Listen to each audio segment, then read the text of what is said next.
Basically हमारा प्रोत्साहन में हम लोग क्या बोलते हैं, we should use our food as medicine instead of food.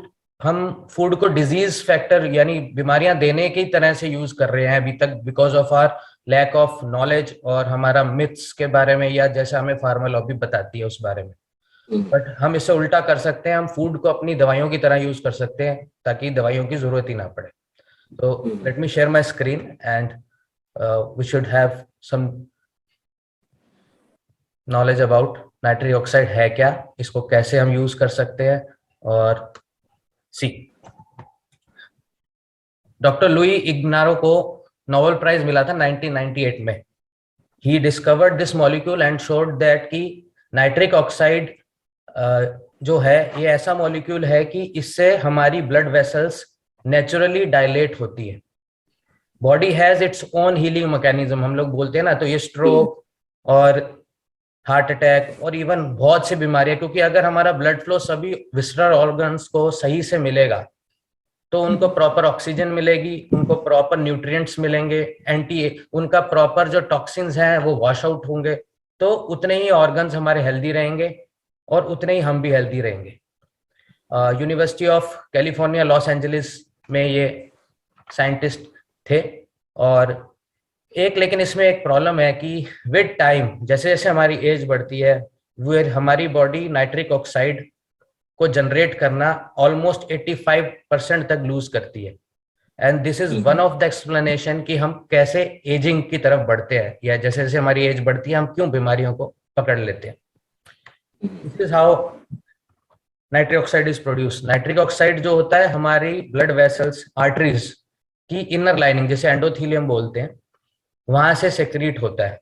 और जब ये ब्लड में आ जाता है तो ये ब्लड वेसल्स को डायलेट कर देता है, और इससे हमारा बीपी भी मेंटेन रहता है और साथ साथ ब्लड फ्लो भी ठीक रहता है। और इसके साथ साथ जो है ये एंटी प्लेटलेट एक्टिविटी भी है, यानी कि जो क्लॉट जम जाता है हमारी आर्टरीज में, बेसिकली कोलेस्ट्रॉल के ऊपर प्लेटलेट जमती हैं, वो क्लॉट बनाती हैं, और तभी हमें हार्ट अटैक, स्ट्रोक या और इस्टेमिक अटैक्स आते हैं या इस्टेमिक डिजीजेज होती है। इसमें बहुत अच्छा डिपिक्शन किया है कि नाइट्रिक ऑक्साइड देने के बाद कैसे एक आर्टरी का जो क्लॉट है वो खुल गया।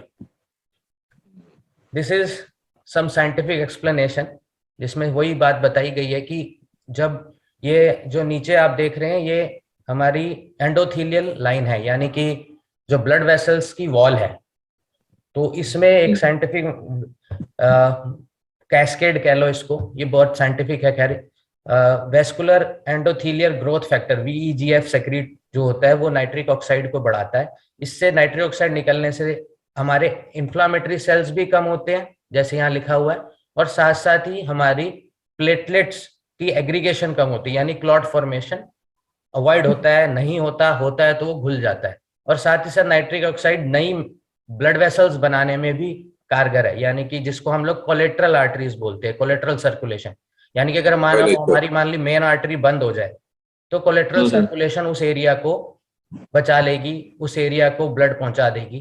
तो और ज्यादातर हार्ट अटैक के केसेस सीवियर इसीलिए हो जाते हैं कि हमारी कोलेट्रल सर्कुलेशन डेवलप नहीं होती, उसे डेवलप हम एक्सरसाइज के द्वारा ही कर पाते। हम आगे बात करेंगे इस बारे में।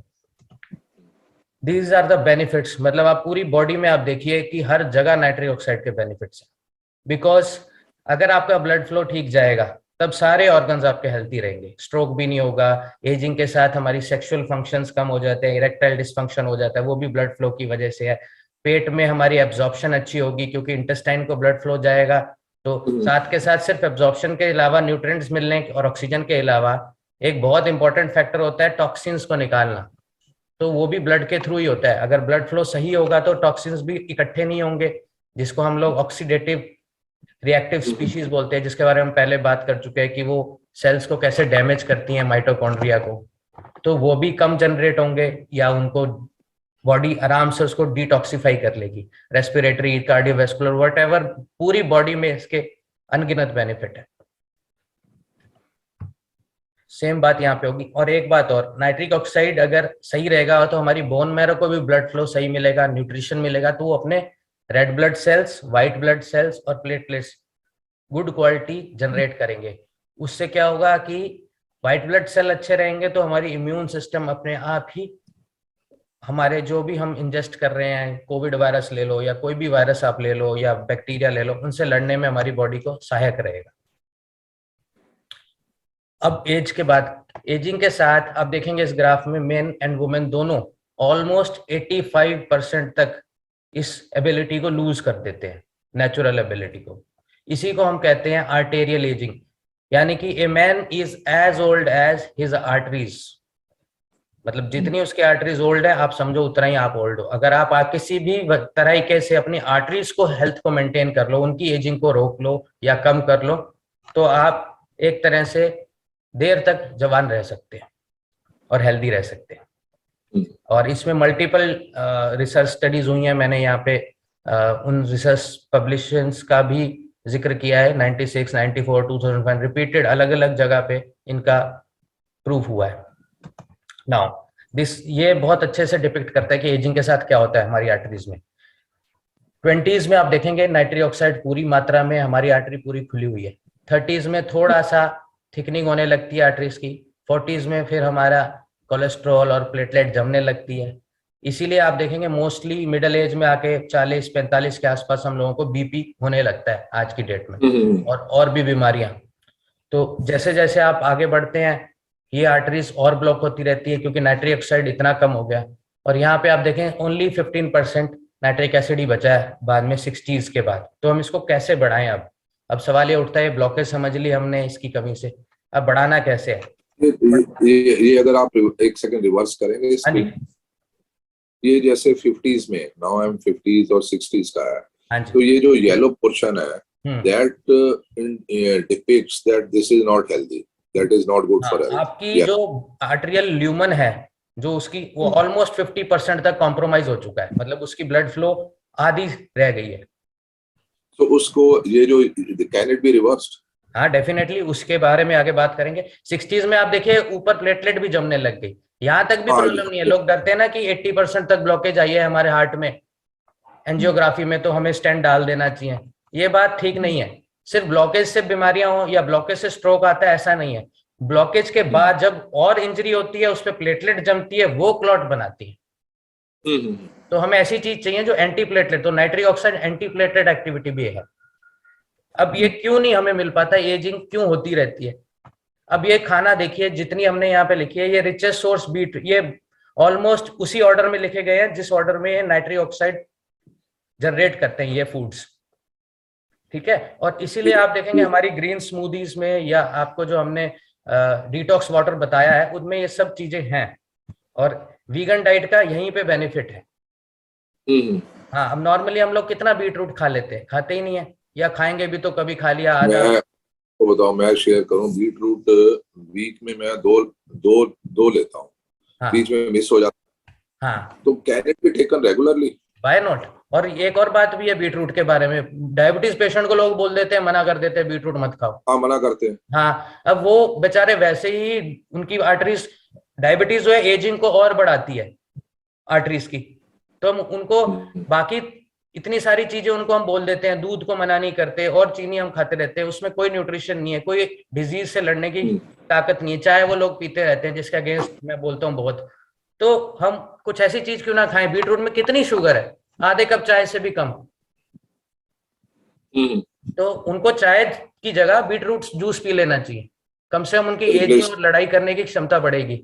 उसके बाद कैरेट्स है, गार्लिक मैंने आपको हमारी उसमें है ही, आपको जो मॉर्निंग वाले, हाँ, लीफी ग्रीन्स, खासकर जो भी कलर्ड वाली बीट रूट की तरह जो पर्पल कैबेज है या पर्पल आजकल जैसे एमरैंथस चौलाई आता है, लाल साग कहते हैं जिसको, रेड लाल चौलाई, रेड एमरैंथस बोलते हैं उसको, उसमें बहुत मात्रा में नाइट्रिक ऑक्साइड है। पोमेग्रेनेट, आंवला बेरीज है, आंवला भी जैसे मैंने आपको बताया हुआ है हमने यूज करना है हर सीजन। और मैंने यहाँ पे इंडियन बेरीज ही रखी हैं जानबूझ के, क्योंकि एक्सोटिक हमें मिलती नहीं।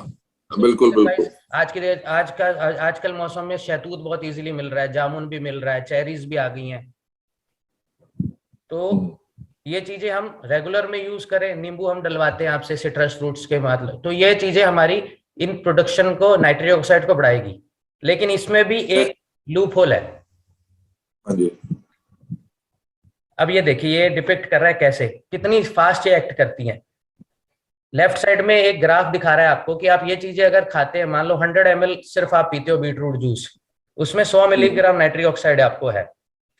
सिर्फ 1 या 2 दिन रेगुलर यूज करने से ही आप देखेंगे कि आपका लिखा हुआ है कि बीपी थोड़ा थोड़ा रिड्यूस होने लगेगा। 2 दिन में अब ज्यादा तो नहीं होगा, डेफिनेटली हाँ थोड़ा आने लगेगा, लेकिन हमें उस मात्रा को मेंटेन करना है। स्पिनच, जैसे मैं रोज अपना ग्रीन सैलेड में स्पिनच जरूर रखता हूँ, स्पिनच रखो या कोई भी ग्रीन लीफी रख लो जो भी अवेलेबल है, लेटस हो गया, कैबेज हो गई, ठीक है। और अगर इसको हम लेने लग जाए 20 दिन से ज्यादा, तो क्या क्या चेंजेस आने लगते हैं। जैसे एजिंग के साथ आपकी नाइट्रिक ऑक्साइड सिंथेसिस बढ़ेगा, बीपी स्ट्रांगली कम होने लगेगा, आर्टरीज की जो सॉफ्टनेस है वो बढ़ने लगी, स्टिफ आर्टरी स्टिफ हो जाती हैं। इसलिए सिर्फ कोलेस्ट्रॉल कल्प्रिट बना देते हैं, सिर्फ कोलेस्ट्रॉल कल्प्रिट नहीं है, कल्प्रिट है हमारी वेसल वॉल जो है हार्ड होने लगती है, सॉलिडिफाई होने लगती है। हम ऐसा खाना खा रहे हैं, लैक ऑफ एक्सरसाइज है, सेडेंटरी हैबिट्स हैं ये। अब यहाँ पे एक लूप होल ये है कि सिर्फ खाना खाने से नाइट्रिक ऑक्साइड के बेनिफिट नहीं हो सकते। रीजन क्या है ये मैं बताता हूँ। नाइट्रिक ऑक्साइड जनरेट हो जाती है एंडोथेलियम में, मगर वो ब्लड में सेक्रीट नहीं होती। इसलिए आज के टॉपिक में आपने पढ़ा होगा, मैंने लिखा है nitric oxide dump exercises. We need to dump this. हमने खाना खा के आधा फायदा उठा लिया, अब ये वेसल वाल से ब्लड में आनी चाहिए नाइट्रिक ऑक्साइड, तब इसके बेनिफिट्स है। अब वो कैसे लाने, प्रॉपर एग्जीक्यूशन हो। हाँ, वो कैसे लेके आनी है, वो इस तरीके से लानी है। देखिए इसमें एक पूरा कैस्केड दिया है कि क्यों जब हम एक्सरसाइज करते हैं, खासकर एंटी ग्रेविटी एक्सरसाइज, वॉक करने से नहीं होता है, बहुत कम मात्रा में होगा वॉक करने से। तो जब एंटी ग्रेविटी एक्सरसाइज करते हैं, जैसे जिसमें ग्रेविटी के अगेंस्ट काम हो रहा है, जैसे जिम की सारी एक्सरसाइज, साइकिलिंग हो गई, स्क्वाट्स हो गए, वो मैं भी 5 बेसिक एक्सरसाइज आपको करके भी दिखाऊंगा डेमो। तो हम हार्ट में इस्चीमिया प्रोड्यूस करते हैं, ब्लड वेसल्स में ऑक्सीजन की थोड़ी टेम्परेरी कमी प्रोड्यूस करते हैं, उसको बचाने के लिए बॉडी नाइट्रिक ऑक्साइड प्रोड्यूस करती है। बॉडी बोलती है इसको इस्चीमिया और इसकी वेसल वॉल को डायलेट करना है, तो नाइट्रिक ऑक्साइड डंप करो। ये देखिए, ये ग्राफ आपको दिखाएगा ड्यूरेशन ऑफ ट्रेनिंग के साथ कैसे हम नाइट्रिक ऑक्साइड को बढ़ा रहे हैं, और उसी ही अनुपात में हमारा ब्लड वेसल भी खुल रहा है।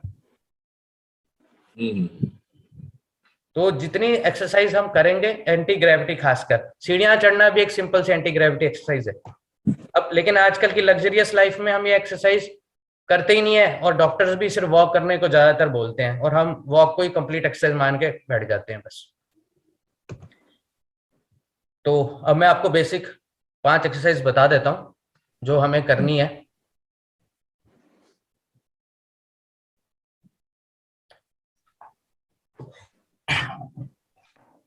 बहुत सिंपल है, वैसे रिपीटेड ही होगा आपके लिए, इसमें कभी भी किसी भी टाइम आप कर सकते हैं, कोई खाना खाने की कोई बात नहीं है और कुछ नहीं। एक तो जो हम पहले बता ही चुके हैं आपको, सिंपल स्क्वाट्स हैं। अब इसमें आप देखेंगे ग्रेविटी के अगेंस्ट हमें ऊपर आना पड़ रहा है, तो हमने स्क्वाट करना है।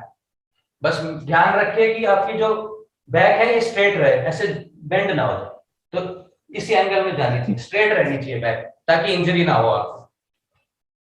और लोग बोलते हैं एक्सरसाइज ओल्ड एज में नहीं कर सकते, चलो मान लो स्क्वाट्स नहीं कर पा रहे वो लोग, तो आर्म्स को यूज करके एंटी ग्रेविटी कर सकते हैं। आर्म्स के लिए सिर्फ सिंपल ही है, इसमें भी हम ग्रेविटी के अगेंस्ट ऊपर कर रहे हैं हाथ को, like what we used to do in school, like this. वो स्कूल की पीटी है। सिमिलरली स्कूल की पीटी हम ये करते हैं साइड, हाँ ठीक है। इसके साथ थोड़ी जंपिंग करना चाहे जंपिंग करें, हम ग्रेविटी के अगेंस्ट ही बॉडी को फायदा दे रहे हैं। और फंडामेंटली तो ये हो गया, you apply your mind to anti gravity, ये भी आप करेंगे तो इससे भी आप लोग ग्रेविटी के अगेंस्ट करना है, हमने कुछ भी करना है। एंड जिनको वर्टाइगो की प्रॉब्लम नहीं है, सर्वाइकल नहीं है, वो लोग ये भी कर सकते हैं। ये पूरी बॉडी को फंक्शन करती है। आप टो टच कीजिए, इसको टो टच करके ऊपर आए, आप नीचे जा रहे हैं ऊपर आ रहे हैं ग्रेविटी के अगेंस्ट। तो ये बेसिक 5 एक्सरसाइज को हम लोगों ने नाइट्रिक ऑक्साइड डंप का नाम दिया है। तो आप चाहे वॉक में जाएं चाहे कुछ भी करें, वॉक में जाने के बाद भी आप उसके बाद 15 मिनट 10 मिनट निकाल के ये एक्सरसाइज कर सकते हैं। और जैसे हमने ग्राफ में देखा कि जिस तरह से हम जितना ड्यूरेशन इसका रखेंगे उतना ही नाइट्रिक ऑक्साइड बढ़ेगा।